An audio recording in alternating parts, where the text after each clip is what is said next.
Hello everyone. I welcome you on my channel. And First of all, I like to remind you that it will be a great deal for me if you consider to subscribe on my channel and help me to reach audience by sharing my videos. I do understand that for now at least my content is not made in academical style. It's like a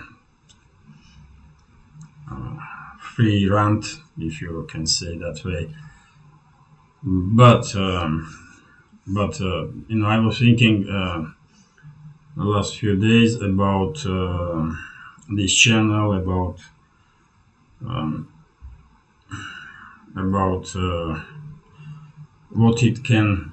what role this channel may play in my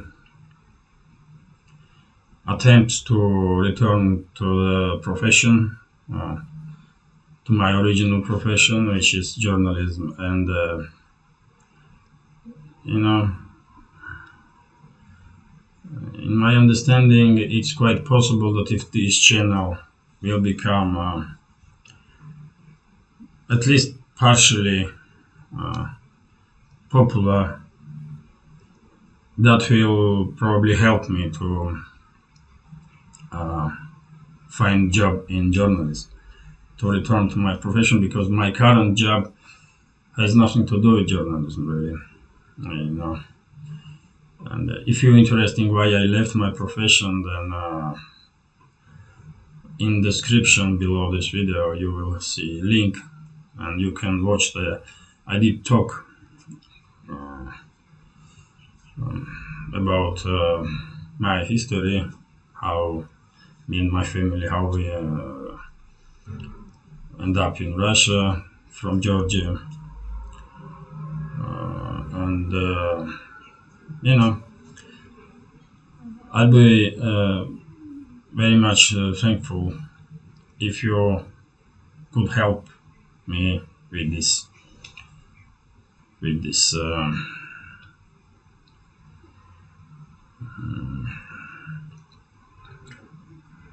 project. I mean, sometimes it's hard to find the right word, man. But if you have, people that are watching my content from the beginning, like it's already 2 months since I start this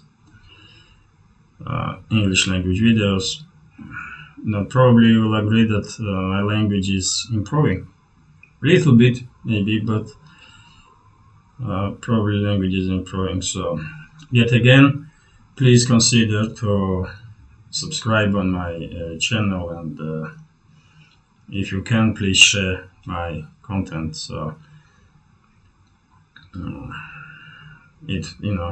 so I will have more chances to go back to my profession. And yet again, I mean,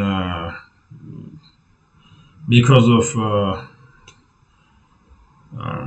some geopolitical affairs that we are witnessing, I'm quite sure that there's many people in the world that are interested in opinions of ordinary Russians, and about political and geopolitical issues.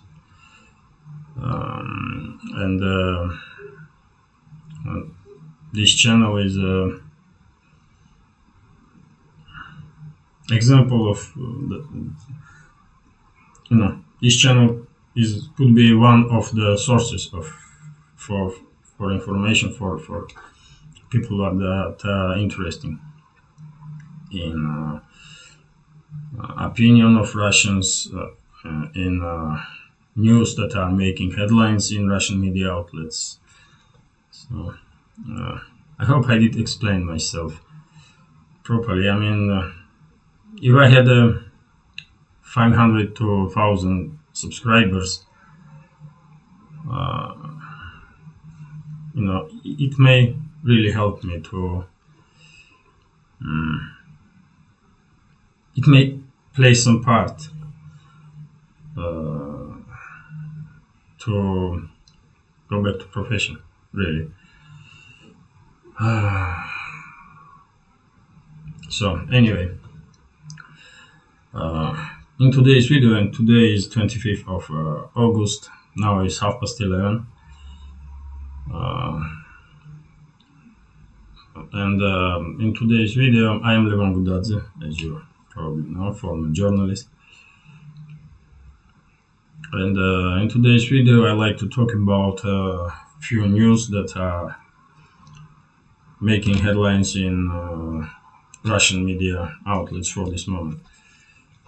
First video is that in US they are still considering sending fighter jets to Ukraine, and I do believe that it may be interesting if we talk about this subject. I mean, which role, what kind of role or influence Western weapons do play in Ukrainian conflict, and what can Western states can do in future. I will read a little bit from the statement of the Pentagon, and then we'll talk about this. So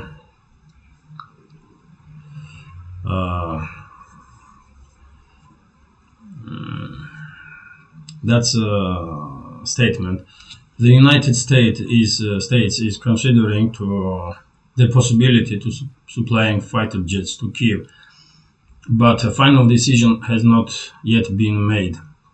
This was stated on Wednesday at the briefing at the Pentagon by U.S. Deputy Secretary of Defense for Political Affairs Colin Cole. Fighters remain under consideration, but the final decision on this matter has not been made, he said.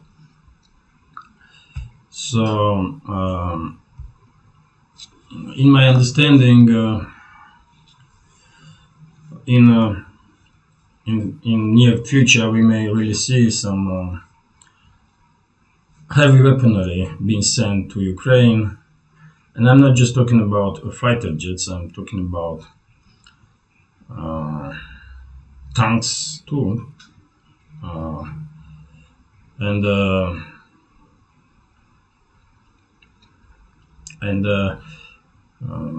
Let's analyze what kind of impact this can have if it's been realized. So, if we take inventory of U.S. Air Force, there you will you have only two airplanes, two fighter jets that can be a problem or could be a problem for Russian air defense systems. That's F-22 Raptor and F-35 Lightning.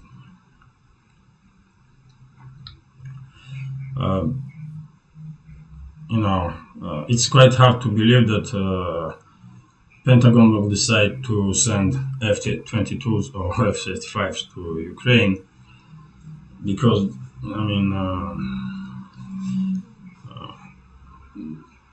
they are, there is big.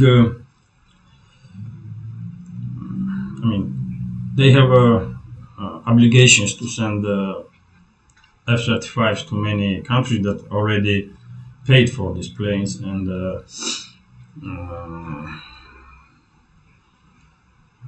delivery data is quite long for many countries. Some may wait for years before they receive first F-35s. When it comes to F-22, United States never even sold even one plane of this kind, and to be honest, I cannot believe that Pentagon will decide to send these kind of planes to Ukraine. It's almost impossible. Even though, in my understanding, uh, at least F-35 is not a big deal for Russian air defense systems. These planes are very slow. Yes, they may have some stealth abilities, but at the moment that they will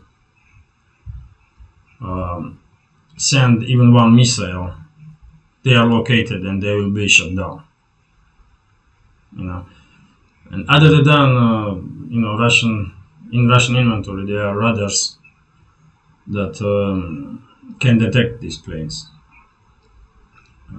You know, so I mean, there will be no point for US to send these newest planes to the battlefield. When it comes to fourth generation fighters, like US has in his inventory F-15, F-16 or F-18. F-18 mainly on a aircraft-based plane. I'm not sure that there are many F-18s that are based on the land. There should be some, but mainly these planes are based on aircraft carriers. But when it comes to F-16 and F-15, these planes are definitely good jets. They can do some air-to-air combat, and they can work on the ground too. They can carry some bombs and missiles for ground attack role. But yet again, if stealth fighters are not a problem for Russian air defense systems, then these fourth generation fighters will have no chance, man. They will be shut down in their first flight. I mean, with 90% of probability. So I don't really see what kind of impact they can make in a battlefield, even if US sends dozens of these fourth generation planes. Helicopters even more vulnerable, so I'm not even gonna talk about this stuff because yes, Americans and Europeans can send some Apaches and Cobras and Mangustas, or Eurocopters, but in a battlefield where air defense systems are heavily present, these helicopters will probably will be eliminated in first days of the operation.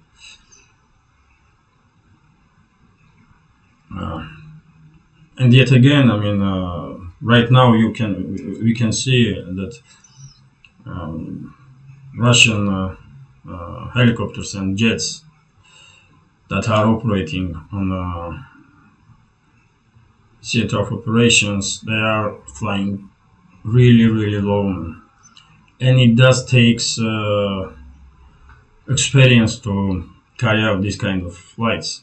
I mean, they are only like 20 to 30 feet from the ground when they, when they are flying towards targets or back to bases. And to do this kind of stuff, man, Western pilots should do some training for months and months, man. And I'm saying Western pilots because it's obvious that if Western states, if NATO member states, will decide to send to Ukraine jets and helicopters, it's obvious that they're gonna send their military personnel too to operate and do some maintenance on this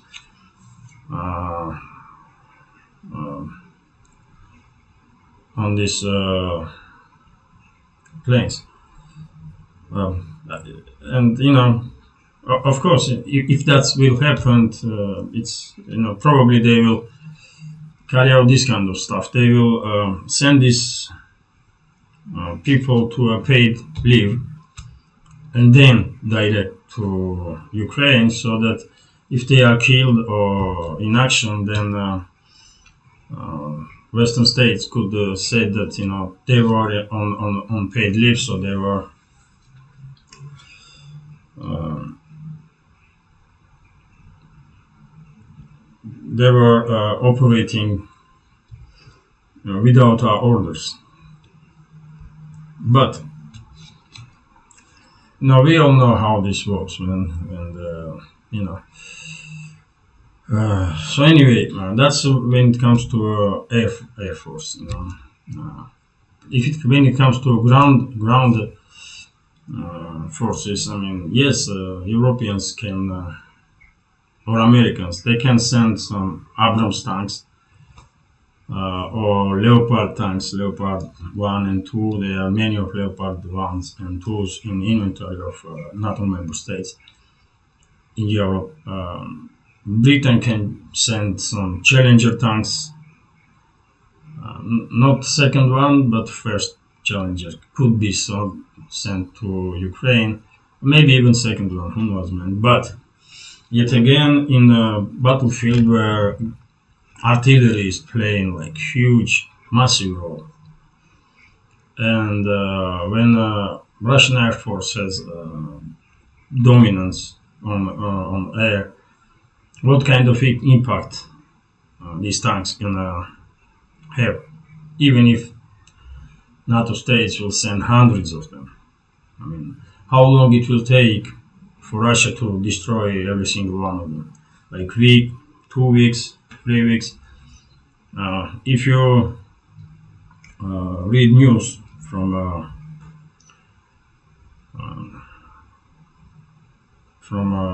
Russian Defense Ministry, which is quite reliable when it comes to news that they are giving to public, because usually they don't talk much. But if you do say something, usually that's correct information. That's practice that what we are able to see with our own eyes. Sometimes Russian Ministry of Defense for days delaying information about some successful operations that had take place on the battlefield. That's how they operate, and So, by information of Russian Ministry of Defense, around 4,000 armored vehicles were destroyed. More than that, at this point, were destroyed in during the special military operation. More than 4,000 armored vehicles, tanks, and some other equipment, UMVs and stuff. So, I mean, how many tanks, for example, NATO member states gonna send to overwhelm Russian forces? They just don't have that much tanks in the inventory. They may send like 200, 300 tanks. And even then, that's gonna be quite hard for them, because, for example, Germany don't even have so much tanks in the inventory. Even Britain don't have so much tanks. France probably have around 300 tanks, and that's it. So yes, they may take some tanks from storages and try to use them, but yet again, it does take some time to do some maintenance on tanks that were on storage for years.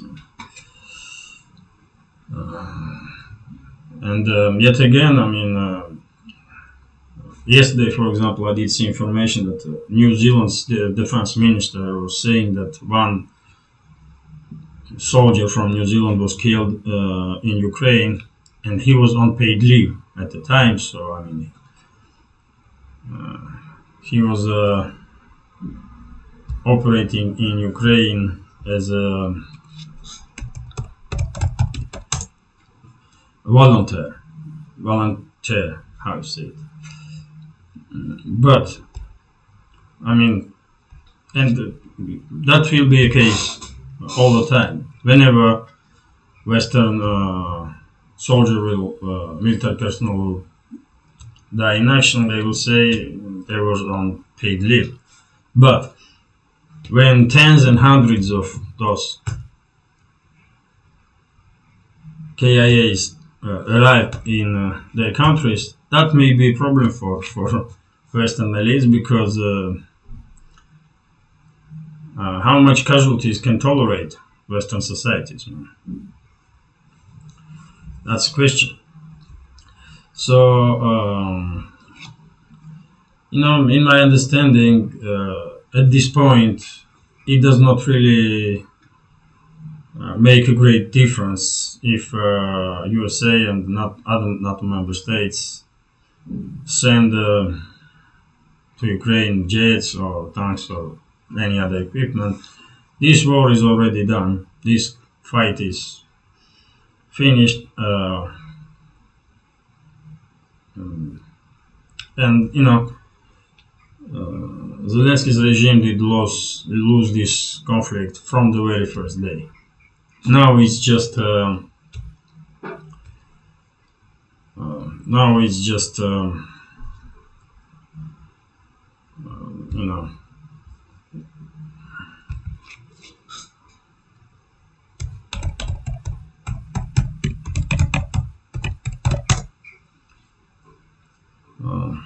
now we just watching formalization of this fact, because as you probably will agree with me, in if we take Second World War, after Battle of Stalingrad or after Battle of Kursk, everyone knew that German has lost. But even Germans did understand that they lost war. But fighting was going on for a few more years, man. That's what happening in Ukraine. I mean, right now, Zelensky's regime did lose this fight from in the first days. Now we see formalization of this fact.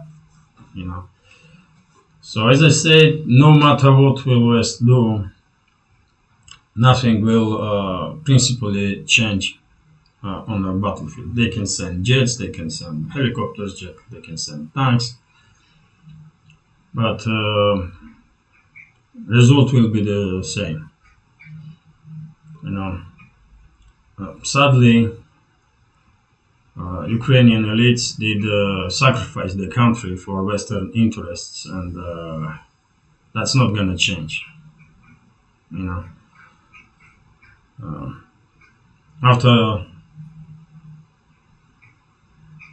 After everything is said and done, there will be no more Ukraine. At least the Ukraine that we knew. We may see some state under the name of Ukraine, like with territories in Kiev and surrounding areas, but that will be some landlocked territory that will just use name of Ukraine. Rest of modern Ukraine will end up under Moscow's control or Polish control. No, south and east parts will end up under Moscow's control. Western parts will end up under Polish and Hungarian control, maybe even Romanian. So, what will be left from modern Ukraine? Kiev and surrounding areas. I mean, sad, man. It's sad to watch what criminal Ukrainian elites do to their country and to their society for for for just so that their Western masters will achieve some geopolitical points. Man. They just sacrifice their own country and people. So that's the first part of this video. I did like to talk about possibilities of sending Western states sending some heavy equipment to Ukraine and what role it may play. In my understanding, it will do not much really. Now let's go to Russian media outlets and do some quick summary. Let's check together what kind of news are making headlines for this moment. So, so that's news that I was talking about.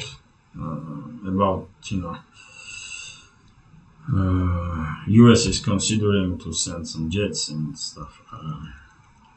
Let's see here. That's a TASS news agency's site. FSB, Russian FSB had arrested some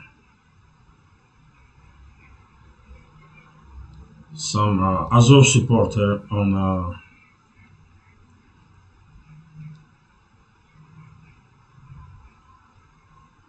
in Kaliningrad, which was planning to do some terrorist acts on Baltic Fleet facilities against Baltic Fleet objects. FSB is very active, obviously, because Zelensky's regime did send in Russia many criminals and terrorists. They are trying to do some operations here, and sometimes sadly they are successful. Like a few days ago, we see near Moscow and Russian political commentator and journalist Daria Dugina was assassinated. That's a sad story, tragic story, but that's what Zelensky's regime does, man. They are using terrorist tactics, and in my understanding, Russia should declare Ukraine as a terrorist state sponsor of terrorism, because what else they gonna do, man? They are assassinating people on Russian soil. They are attacking nuclear power plants. They do some crazy stuff. So if that's not terrorism, then what is it then? Here on this channel, on TASS site, we have information that price of gas in Europe is rise over the $3,200 for 1,000 cubic meters. That's first time since March, and this is just beginning probably, because winter is coming, so God knows how much it will cost for Europeans to do some heating, to have some heat in homes, and how much will it cost for industries of European states to maintain the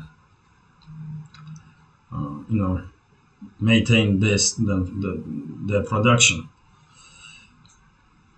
There's some hard times are waiting for Europe.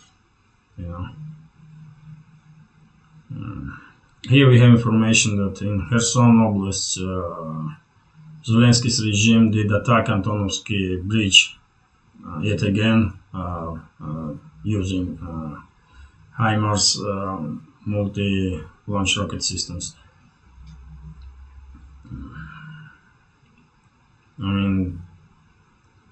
Eventually, this bridge will probably become shut. Bridge will be shut down because there is no point to do some maintenance as long as this, you know, Zelensky's loyal forces to Zelensky's regime are bombing this bridge. Even though, I mean, it's hard to believe that they will destroy this bridge. They may do some damage, and they do, but to destroy this bridge, I mean, HIMARS, I'm not sure that HIMARS is capable for that, you know. Time will tell. So let's go to some other channels.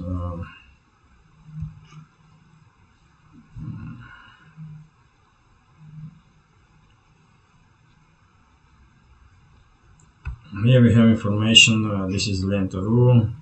Some, you know. Here, Gazprom said that Canadians information that Canada did send to Germany turbines for Gazprom.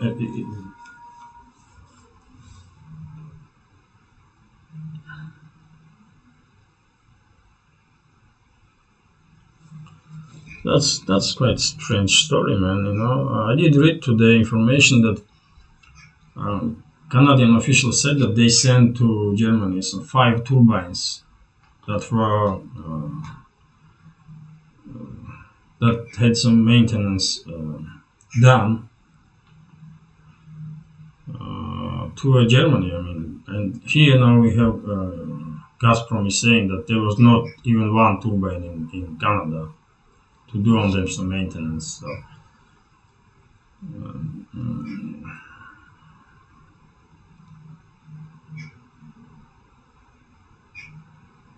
I mean, it's strange, man.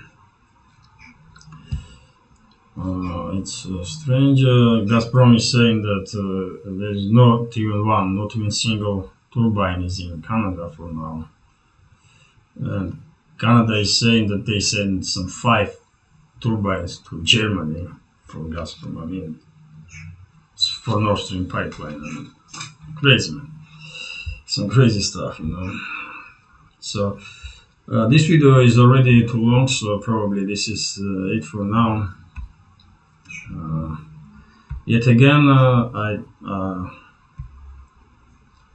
remind you that it will be a great deal for me if you consider to subscribe on my channel and to help me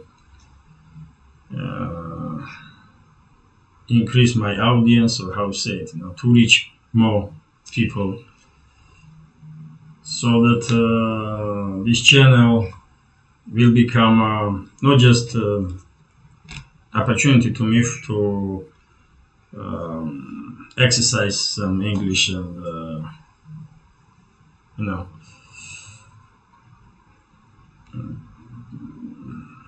not just a training ground, let's say, to exercise my English, but as you know, some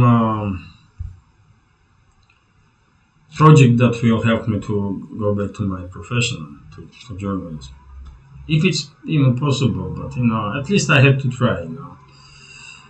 So yet again, thank you for your time. Bye for now and take care.